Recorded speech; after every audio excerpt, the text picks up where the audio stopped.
Κάνετε άλλα στον αγωνιστικό χώρο. Αλλαγή, γίνεται αλλαγή. Ο Τσέζαρεκ θα βγει και θα περάσει ο Φαβέτα. Έχει μπει και ένας φίλαθλος στον αγωνιστικό χώρο και προσπαθούν να τον απομακρύνουν τώρα οι άνθρωποι της ασφαλείας.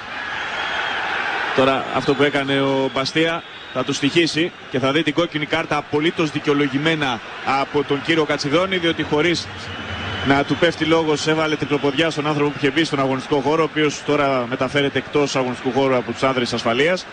Διαμαρτύρονται. Ναι, είναι ένα θέμα που άπτεται στην αρμοδιότητα των ανθρώπων της ασφαλείας.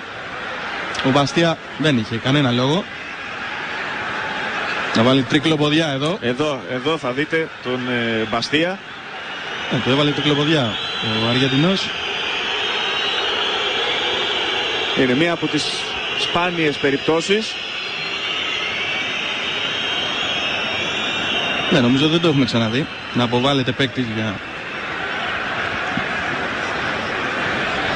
μαρκάρισμα σε κάποιον που έχει εισβάλει στον αγωνιστικό χώρο. Είναι περισσότερα για τη συγκεκριμένη φάση και την κόκκινη κάρτα που είδε ο Μπαστία για αυτήν την ενέργειά του. Θα ακούσετε στην Αθλητική Κυριακή από τον Παναγιώτη Βαρούχα. Πάντως αμέσως ο Κατσιδόνης του έδειξε την κόκκινη κάρτα για αντιαθλητική συμπεριφορά. Είναι απευθείας κόκκινη. Απευθείας κόκκινη.